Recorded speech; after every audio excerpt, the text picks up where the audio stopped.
आप सुन रहे हैं आज तक रेडियो।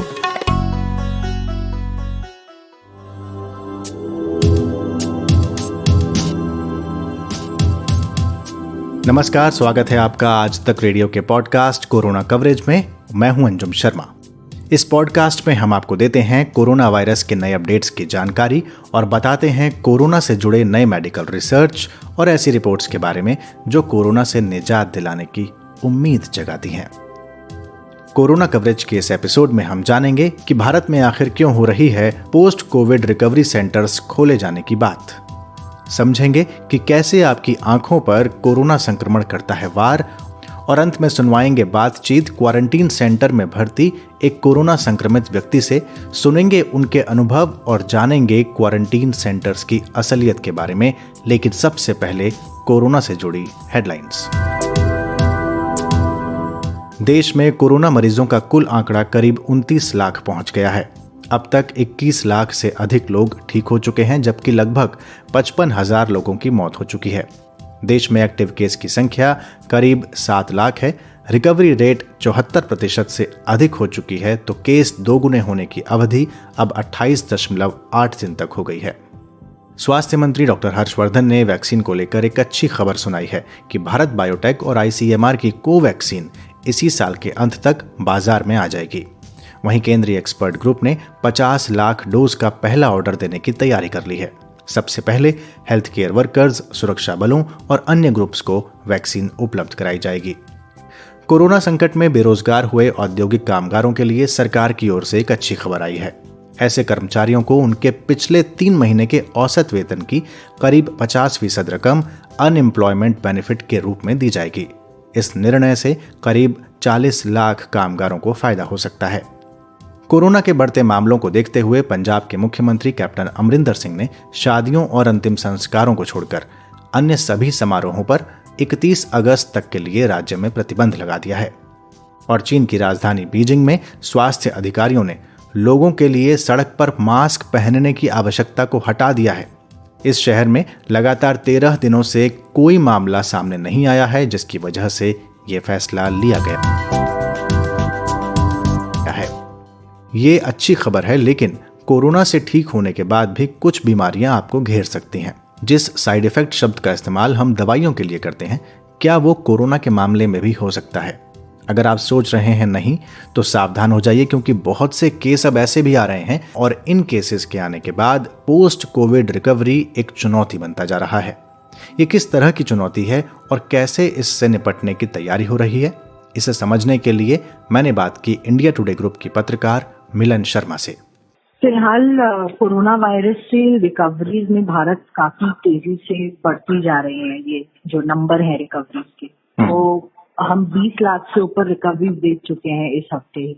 और इसको देखते हुए हमें ये ध्यान रखने की जरूरत है कि पूरी तरह से रिकवरी नहीं हो पा रही है कोरोना वायरस के पेशेंट्स की, और इसीलिए बहुत जरूरी है कि पोस्ट कोविड रिकवरी पर ध्यान देना। सरकार ने भी इसको देखा है। एम्स दिल्ली में डॉक्टर रणदीप गुलेरिया जी ने कहा था कि वो भी एक पोस्ट कोविड रिकवरी सेंटर खोलने वाले हैं। लेकिन शायद तेजी Rajiv Gandhi super speciality hospital दिखा जाए, क्योंकि उनका post COVID care centre almost तैयार हो चुका है। वहाँ के जो डायरेक्टर हैं DL शेरवाल, उन्होंने ये भी बताया कि वो अपने अस्पताल से कम 1500 मरीजों को जो कोरोना संक्रमित हैं उनको ठीक कर चुके हैं। उस संख्या में से कम 15 से 20 मरीज वापस आए हैं, ये बोलकर कि उन्हें रिकवरी के बाद सांस लेने में दिक्कत होती है, उनको खांसी भी आती है। कई जगह हमने देखा कि कुछ ऐसे लोग हैं जिनके जो फेफड़े हैं वो सिकुड़ गए हैं कोरोना से संक्रमण होने के बाद और रिकवर होने के बाद भी। तो ऐसी कुछ दिक्कतें अभी भी लॉन्ग टर्म में आ रही हैं पेशेंट्स को। तो ये सिर्फ कोरोना से लड़ाई की बात नहीं है, एक लंबी लड़ाई और पेशेंट्स को लड़नी पड़ रही है। दूसरा, हमें डॉक्टरों ने ये भी बताया कि किस तरीके से न्यूरोलॉजिकल सिम्टम्स भी इसमें दिखाई देते हैं। कुछ तरीके के मानसिक संतुलन से रिलेटेड सिम्टम्स दिखाई देते हैं।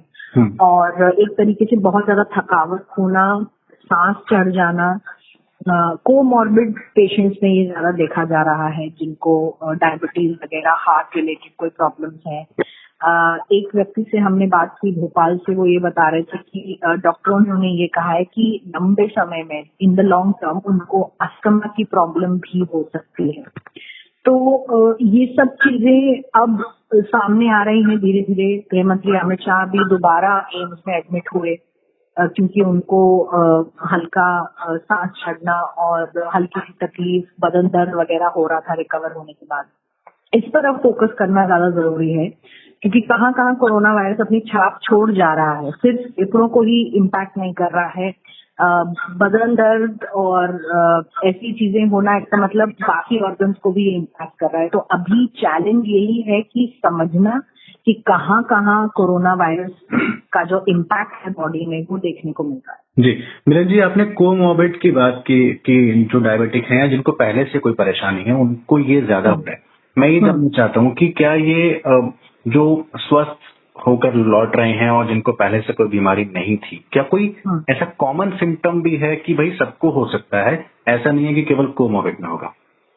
नहीं, बिल्कुल सही कह रहे हैं आप। ऐसा नहीं है कि ये सिर्फ कोमॉर्बिड्स में होगा, लेकिन ऐसा देखा जा रहा है कि ज्यादा केसेस इन्हीं के सामने आ रहे हैं जिनको या तो दिल की प्रॉब्लम है, या फिर कोई मायोकार्डियक प्रॉब्लम है, या फिर फेफड़ों में प्रॉब्लम है, डायबिटीज है, हाइपरटेंशन है, अस्थमा है। इन लोगों को ज्यादा प्रॉब्लम पोस्ट रिकवरी में हो रही है। लेकिन कुछ ऐसे पेशेंट्स भी हैं जिनको कोविड होने से पहले कोई ऐसी बीमारी नहीं थी, उनमें अब ये बीमारी सामने आ रही है। जैसे मैंने आपको बताया कि एक व्यक्ति से हमने बात की, वो अपना नाम नहीं बताना चाहते थे, ग्रेटर नोएडा के रहने वाले हैं। उनके फेफड़े सिकुड़ चुके हैं और वो छोटे हो गए हैं साइज में।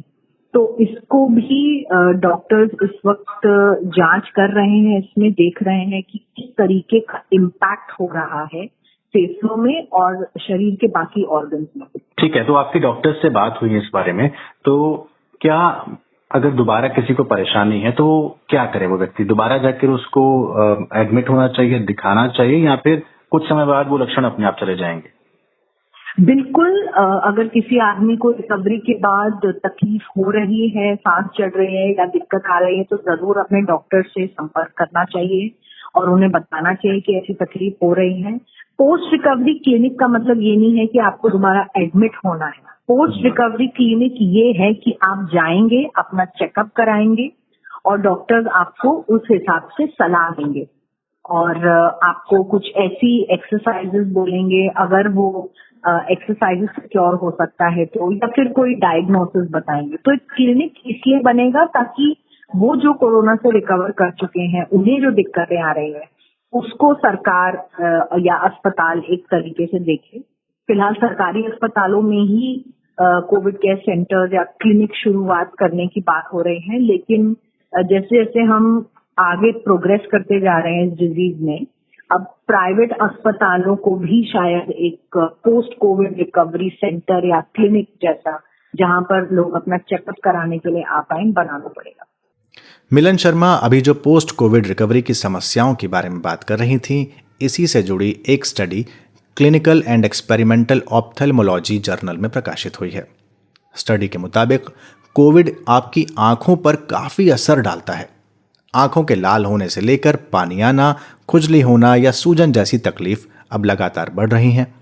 अलग अलग देशों में ये असर अलग अलग है। इस स्टडी को और डिटेल में जानने के लिए मैंने बात की इंडियन मेडिकल एसोसिएशन के पूर्व secretary general doctor Narendra Saini से। देखिए, जैसे जैसे इस कोविड, क्योंकि हम जानते हैं कि ये नया वायरस है, तभी इसको हम न्यू कोरोना वायरस कहते हैं। तो जैसे जैसे ये कोरोना टाइम बीतता जाता है, जैसे अभी 6-7 महीने हो गए इसको आए हुए, तो हमें नई नई बातें भी पता लग रही हैं जो शायद पहले थी, लेकिन तब हम उसकी तरफ ध्यान नहीं दे रहे थे। जैसे पहले हमने सोचा था कि सिर्फ ये इसमें खांसी, जुकाम और बुखार होता है, हाथ पांव में दर्द होता है। फिर आया कि हमने और सिम्टम्स देखे कि लोगों को स्मेल नहीं पता लगती, लोगों को स्वाद पता नहीं लगता। तो अभी जो हमने और देखा, जब स्टडी हुई तो देखा कि आंखों पे भी इसका असर पड़ता है। जिसमें कि आंखों में लाल हो सकते हैं, आंखों में सिक्रीशंस आ सकते हैं, पानी आ सकता है या येलो कलर के सिक्रीशंस आ सकते हैं। आपका कंजक्टिवाइटिस यानी कि एक आंखों में सूजन सी आ सकती है, आंखों में इरिटेशन हो सकती है। तो ये सब भी सिम्टम्स देखे गए हैं और कुछ पेशेंट्स में नहीं भी होते, ये नहीं कि सभी पेशेंट्स में आएंगे। तो बड़ा वेरिएशन देखा गया है इसमें कि किसी जगह पे स्टडी हुई है तो वहां पे 20% तक लोगों में ये देखा गया कि आई के सिम्टम्स थे और कहीं देखा गया 5% से। तो ओवरऑल अभी डेटा हम नहीं कह सकते, बट यस जितनी स्टडीज हुई हैं उसमें काफी लोगों को देखा गया है कि आई के सिम्टम्स होते हैं। अच्छा, क्या आंख अगर लाल है, जैसे आपने बताया रेड आई है जिसको हाइपरमिया कहते हैं, या फिर एक्सेसिव टीयर फ्लो है, या फिर सेक्रेशन हो रहा है, अगर मान लीजिए ये कोविड से पहले हो रहा है, क्या ये उसके लक्षण भी हो सकते हैं स्टडी के मुताबिक, या फिर ये केवल कोविड के बाद की ही सिचुएशन है? कोविड के समय में है ये मैंने जैसे बताया कि सबको नहीं होंगे, लेकिन सिर्फ यही नहीं कि किसी की रेड आई है तो मैं समझ लूं कि इसको कोविड हो गया। नो, इसको अदर सिम्टम्स के साथ कोरिलेट करना पड़ेगा। जो कि सबसे कॉमन सिम्टम्स आते हैं जिसको हम बार बार कह रहे हैं कि बुखार होना, गले में खराश होना, खांसी आना, हाथ पांव में दर्द होना, ये सिम्टम्स या और भी इनमें से कोई 2-3 सिम्टम्स हो और इसके साथ में यदि उनको इसकी भी प्रॉब्लम चल रही है, आंखों में भी आ रहा है, तो ये कोविड का साइन हो सकता है। लेकिन किसी को यदि सिर्फ रेड आई हो रही है और वो सोचे कि सबसे पहली बात मैं ये सोचूं कि कोविड होगा, मैं ऐसा नहीं सोचूंगा, तो कोई और कारण सोचूंगा कि आंखी की कोई प्रॉब्लम हो सकती है उसको। But yes associated with other symptoms of Covid, yes ये फिर मैं सोचूंगा। ठीक है, यानी जितना मैं आपकी बात से समझ पाया कि कोविड के दौरान आपकी आंखों पे असर होता है और ये कई स्टडीज में पाया गया है। ठीक है जी। क्या आप इतने पेशेंट्स को आप देखते हैं, क्या इस तरह की समस्याएं आपके सामने भी आई हैं डॉक्टर? यस हमने भी देखा है कई बार, जैसे मरीज आता है और हमने उसकी जांच की, कोविड पॉजिटिव आया तो वो कह रहे हैं बुखार है, सब कुछ है, और साथ में मेरे को ना जो कॉमन सिम्टम नजर आता है कि आंखों में इरिटेशन सी हो रही है, आंखों में भी चुभन सी हो रही है। तो ये ज्यादातर हमने सिम्टम्स जो मतलब आंखों में बात करूं तो ये वाला सिम्टम्स तो हमने भी देखा है। ठीक है, लेकिन क्या ये कोविड के साथ खत्म हो जाता है या फिर ये लंबे समय तक चल सकता है? देखिए इस पे अभी स्टडी होगी, लेकिन ये थोड़ा लंबे समय तक आंखों में ये सब थोड़ा जो अभी स्टडी में पाया गया कि वो थोड़ा सा लंबे समय तक चलता है कोविड ठीक होने के बाद भी। क्योंकि देखिए सबसे बड़ी बात होती है कि सबसे पहला जो सिम्टम्स ठीक होता है वो है बुखार का ठीक हो जाना। यदि वो बुखार का ठीक हो गया है पेशेंट, तो समझ लीजिए कि पेशेंट का ठीक होना शुरू हो गया है।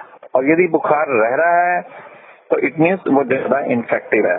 लेकिन हाँ, ये थोड़े जो सिम्टम्स हैं, जैसे मैं सबसे बड़ा सिम्टम जो कहूंगा कि हाथ पांव में दर्द या लोगों में सांस का फूलना थोड़ा चलने पे, ये काफी देर तक रहता है। इसी तरीके से आपके सिम्टम्स हैं बिकॉज ऑफ इन्फ्लामेशन जो मेरी बॉडी के अंदर किया है, जो हम कहते हैं कि जब जिस दिन बुखार खत्म हो गया के 2-3 दिन के बाद आप ठीक हो, इसका मतलब कहने का यही होता है कि आप अब दूसरों के सिम्टम्स नहीं कर सकते, लेकिन वायरस से ठीक होने में आप कहो कि मैं पूरे बिल्कुल उस तरह से ठीक हुआ कि ना मुझे हाथों में भी दर्द है, सांस भी नहीं फूल रहा, उसमें थोड़ा और वक्त लगता है। आगे बढ़ते हैं, बात करेंगे ऐसे शख्स की जिन्हें कोरोना तो है लेकिन लक्षण नहीं, और तब भी उन्हें भेज दिया गया है क्वारंटीन सेंटर। लेकिन उससे पहले लेंगे एक छोटा सा ब्रेक। सुनते रहिए आज तक रेडियो। आज तक रेडियो अब सुनिए आज तक की मोबाइल एप्लीकेशन पर भी। प्ले स्टोर से आज तक की मोबाइल ऐप डाउनलोड करें। ऐप में आपको सबसे ऊपर राइट साइड में 3 आइकन दिखेंगे, उनमें से एक जो सबसे बीच में है वो है आज तक रेडियो का आइकन। तो उसे उंगली से जरा सा छू दीजिए और खुल जाएगा हमारा पिटारा, जिसमें क्या है, न्यूज़ तो हर जगह है पर हमारे यहाँ न्यूज़ है सही कॉन्टेक्स्ट के साथ। खबर तो आ गई पर खबर से आगे की बात क्या है, उसका एनालिसिस आपको हमारे यहाँ मिलेगा। और इस ठिकाने पर सिर्फ खबरें ही नहीं हैं, ज्ञान की बातें हैं, मज़ेदार किस्से हैं, बतकही है और भी बहुत कुछ है, जिसका स्वाद लेने के लिए इस गली के चक्कर लगाते रहें। आज तक रेडियो कहते हैं इसे, सुनता है सारा जहां।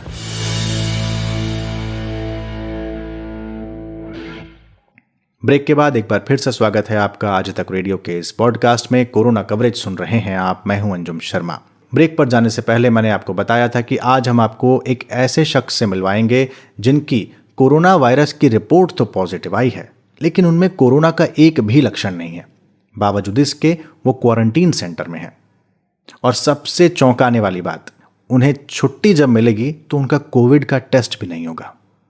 ये हैं अमित कुमार गुप्ता। कहाँ हैं और कैसे हालात हैं क्वारंटीन सेंटर के, सुनिए उन्हीं की जुबानी। अमित कुमार गुप्ता जी, पहले ये बताएं कि आप अभी फिलहाल एग्जैक्टली किस जगह पर हैं? मैं अभी उरई डिस्ट्रिक्ट जालौन में उरई शहर का हेडक्वार्टर है, वहाँ पर जमुना पैलेस उत्सव गृह है, उसमें क्वारंटीन सेंटर बनाया हुआ है, उसी में। अच्छा, तो कैसे कब हुआ था आपको कोरोना से संक्रमित आप कब हुए थे? 16 तारीख को संडे को वैसे ही नॉर्मली जांचें हो रही थी मार्केट के बंदों की जी। तो एसडीएम साहब ने आदेश किया हुआ था कि सभी दुकानदार जो है अपनी कोरोना की जांच करा लें, उसके बाद ही दुकान पर बैठे, क्योंकि कोई भी व्यक्ति आता है तो उसको भी संक्रमित न हो सके या उसके आप संक्रमित हो रहे हैं तो उसका सही उपचार हो सके। तो उसी हिसाब से हम 16 तारीख को अपने सरकारी हॉस्पिटल में गए इलाज कराने के लिए। तो वहाँ पे रिपोर्ट उन्होंने डॉक्टर साहब ने बताई कि आपकी पॉजिटिव आई हुई है और आपको क्वारंटीन सेंटर जाना पड़ेगा। अच्छा, उसी हिसाब से हम यहाँ पर आ गए। तो क्या क्वारंटीन सेंटर जब आप आए थे तो उस टाइम पे आपको कोई मतलब इस तरह की कोई बुखार था या फिर कुछ इस तरह के लक्षण लग रहे थे कि भाई अब नहीं, हमारे पास ऐसा कोई भी लक्षण नहीं था जिससे कि हमें ये लगे कि हाँ हमें कोरोना है। फिर भी डॉक्टरों ने बोला कि आपके सिम्टम्स आए हुए हैं, आप सिम्टम्स में क्या आया है ये उन्होंने प्रैक्टिकली नहीं बताया, बस उस वजह से आना पड़ा। तो आप बोला नहीं कि मैं घर पर भी रह के होम आइसोलेट हो सकता हूँ, एकांत में रह लेंगे? मैंने उनसे डॉक्टर से बोला था कि मेरे पास सारी सुविधाएं हैं, हमारे घर पे रहने के लिए व्यवस्था है, अलग रूम है, अलग टॉयलेट है, हमारे पास सारी व्यवस्थाएं हैं, हम हर घर में ही होम आइसोलेट हो सकते हैं। बोले अब कि वो हमने कागज भेज दिए हैं या हमने आपको सूचना ऊपर भेज दी है और वो ऊपर से हमें बताया गया कि आप होम आइसोलेट नहीं हो सकते। हमने उनसे कारण भी पूछा कि क्यों नहीं हो सकते हैं, तो वो उन्होंने उनका उचित कारण न बताते हुए और हमको यहाँ पे क्वारंटीन सेंटर में भेज दिया। कागज आपसे बिना पूछे भेज दिए, मतलब बिना ये पूछे कि आपको होम आइसोलेट होना है कि क्वारंटीन? उन्होंने हमसे ये पूछा ही नहीं कि आपको होम आइसोलेट होना है या नहीं होना है। उन्होंने अपने आप ही सारा कुछ बना के बोले आपको क्वारंटीन में ही जाना पड़ेगा। लेकिन जब आप आए यहाँ पर तो यहाँ आसानी से मतलब आपको सारी चीजें मिल गई थी, आपका बिस्तर? हाँ, यहाँ पर जिस जगह पर हम आए हैं इस क्वारंटीन सेंटर में, तो हमें आने में असुविधा तो नहीं हुई, एम्बुलेंस हमें यहाँ छोड़ गई थी। और उसके अलावा भी यहाँ पर काफी सारे बेड, करीब हमें लगता है कि 100 से अधिक बेड पड़े हुए हैं यहाँ पर इस जगह पे। काफी बड़े बड़े हॉल हैं और उनमें बेड्स तो हैं, लेकिन बेड्स में किसी पे चादर नहीं है, किसी पे तकिया नहीं है, गंदे भी पड़े हुए हैं, डस्टबिन भी साफ सुथरे नहीं है, कमरे भी साफ सुथरे नहीं है। ये सारी असुविधाएं थी जिस दिन हम आए हुए थे 16 तारीख को। लेकिन फिर हमने सीएम ऑफिस या डीएम हेडक्वार्टर पे शिकायत करके उनको बोला यहाँ पे इस तरीके की असुविधाएं हैं, तो उन्होंने फिर हमारे लिए चादर भेजा। लेकिन ये नहीं है कि सभी लोगों के लिए भेजा, वो प्रॉपरली हमने शिकायत की थी तो हमें उन्होंने चादर दे दिया। बाकी 2-3 दिन सफाई वगैरह भी अच्छी। हाँ, जो भी है कि आपने की तो आप ही को और उन्होंने नहीं की तो उनको नहीं मिलेगा। हाँ, यही है जो एक्चुअल है, वही मैं बताने की कोशिश कर रहा हूँ, क्योंकि स्थितियाँ जो है बहुत ही दयनीय है। लेकिन उन स्थितियों में भी जो है कि सरकार तो बहुत कुछ करने की कोशिश करती है, लेकिन अब नीचे ग्राउंड रिपोर्ट तक क्या क्या आता है, ये सारी चीजें तो जो हम देख रहे हैं वही है। अच्छा, खाने वाने का कैसा है वहाँ पर अमित जी? खाने के लिए तो 3 टाइम व्यवस्थाएं वैसे हैं, सुबह नाश्ता आता है, दोपहर में खाना आता है, शाम को भी खाना आता है। खाने की क्वालिटी ये है कि आप खा तो सकते हैं पेट भरने के लिए, लेकिन उचित रूप से पौष्टिक नहीं है। अगर आप समझते हैं कि क्वारंटीन सेंटर में मरीज रहते हैं तो उनके खाने योग्य भोजन नहीं आता है। तो वो जो इम्यूनिटी बूस्टर की बात बार बार होती है कि हम आपकी रोग प्रतिरोधक क्षमता बढ़ेगी, लेकिन आप जिस हिसाब से बता रहे हैं वो तो बढ़ना क्या, हमको तो लग रहा है जब उचित आपको खाना ही नहीं मिल रहा है तो फिर क्या ही होगा। बस हाँ, यहाँ पे एक्चुअली क्या है, जिस दिन से हम आए हुए हैं हमने डॉक्टर्स यहाँ पे सुबह शाम आते हैं, तो उनका केवल कहना डॉक्टर का ये रहता है कि आप हमें ये बताइए आपको और कोई तकलीफ तो नहीं है, सांस की तकलीफ है, खांसी आ रही है, कुछ आ रहा है। अगर आपको तकलीफ हमको हो तो बताइए, हम उसकी दवा दे दें। बाकी हमारे यहाँ से सरकारी रूप से आप ये चाहो कि हमारे यहाँ से कोई ताकत की गोली मिलती हो या कोई काढ़ा मिलता हो या कोई अलग से आपको दवाई दी जाती हो, इस तरीके की कोई भी सुविधा नहीं दी जा रही है। हाँ, आपको अगर खांसी जुकाम लगता है तो आप मुझे बताओ तो मैं गोली दे दूं। इस तरीके से वो मेडिसिन देते हैं। अच्छा, जो डॉक्टर आपको अमित जी देखने आ रहे हैं, वो डॉक्टर पास से देखते हैं, दूर से देखते हैं? ये मैं इसलिए पूछ रहा हूँ, बहुत सारे लोगों ने वो हमसे 10 फीट दूर रहते हैं और हो सकता है गेट पे ही खड़े होके 10 फीट दूर पे, और बहुत बड़ा ग्राउंड है, सभी को आवाज लगा दिया जाता है कि आ जाइए यहीं पे और बताइए अपनी शिकायत। वो अंदर न तो वार्ड में आते हैं, न अंदर किसी से मिलने जाते हैं, न किसी को टच करते हैं। वो भले ही सारा ग्लव्स वगैरह सब कुछ पहन के आते हैं, लेकिन फिर भी वो इतना 10 फीट दूर रहते हैं। और उसके बाद आपसे पूछ लेते दवा चाहिए, तो दवा उन्होंने एक लिफाफे में डाल के आपको दे दी। अच्छा, चाहिए दवा भी चाहने पे दी जा रही है? हाँ, आपको आवश्यकता नहीं। हाँ, आपको अगर जुकाम लग रहा हो, चाहिए तो आप बताओ तो हम तुम्हें दवाई देते हैं। अच्छा, ये चल रहा है। तो बड़ा हास्यास्पद सा है ये सब कुछ। मतलब अब हास्यास्पद क्या है, हम तो सब 8 दिन से यहाँ देखते देखते परेशान है। तो हमने बहुत कुछ स्थितियाँ सुधारने की कोशिश इस क्वारंटीन सेंटर में की है, क्योंकि अपने जिस रूम में हम रुके हुए हैं उसको हमने 8 दिन में दो बार हम उसको धुल चुके हैं कमरे को। अच्छा। यहाँ पे समर वगैरह लगी हुई है, तो अपने हाथ से हमने और एक मित्र हमने बनाया, उसने दोनों लोगों ने अपने रूम की सफाई की, समरसेबल चला के उसको धुल लिया कि भले ही कुछ तो हो सके। अपन जिस रूम में रह रहे हैं या अपन वहाँ पे रहते हैं, तो कहीं पे भी अगर आप ही रहते हो तो साफ करके ही रहना चाहिए। और आज जो संक्रमण फैला हुआ है, इसमें तो साफ सफाई का विशेष ध्यान रखना ही है। बहुत बहुत शुक्रिया अमित जी हमसे बात करने के लिए। आप स्वस्थ तो हैं, लेकिन आपके रिपोर्ट पॉजिटिव आए और आप पॉजिटिव रिपोर्ट के साथ घर जाएं। लेकिन रिपोर्ट से मुझे अंत करते करते याद आया, आपका अगला टेस्ट कब होना है? कुछ बताया डॉक्टर्स ने? नहीं, टेस्ट तो यहाँ नहीं होना है। बस कल हमारी लगभग छुट्टी होने वाली है। 7 दिन का इन्होंने बोला है, 7 दिन आपको यहाँ रुकोगे। अच्छा। और 7वें दिन हम आपको नेगेटिव का एक सर्टिफिकेट बना के देते हैं और आप जाइए घर अपने। बिना टेस्ट के? बिना टेस्ट के, आपका कोई भी टेस्ट नहीं होना है। मैं अभी तो कुछ कहने की स्थिति में नहीं हुई है सुनने के बाद। हम मतलब हम भी इस चीज में नहीं है कि जो हम आपसे बोल रहे हैं उसके लिए हमें भी हंसी आ रही है, लेकिन बस यहाँ की स्थिति जो है वो देख के केवल हम ये मान लो आप कि हम आज की डेट में केवल कोरोना पॉजिटिव कैसे व्यक्ति रहते हैं यहाँ पे क्वारंटीन सेंटरों में, यही जानने के लिए हम यहाँ पे आए थे कि हमने भी यहाँ का दृश्य जो आके देखा है तो हमें बहुत दुख हुआ है।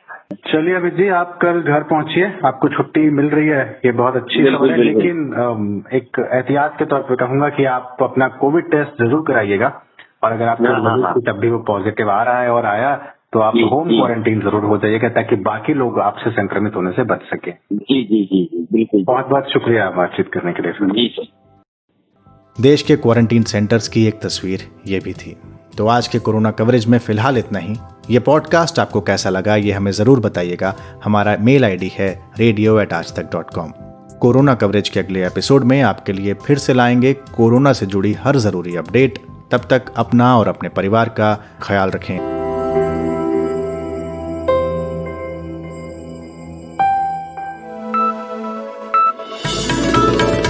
खबरों की हलचल और देश विदेश का मिजाज आप सुन रहे हैं आज तक रेडियो।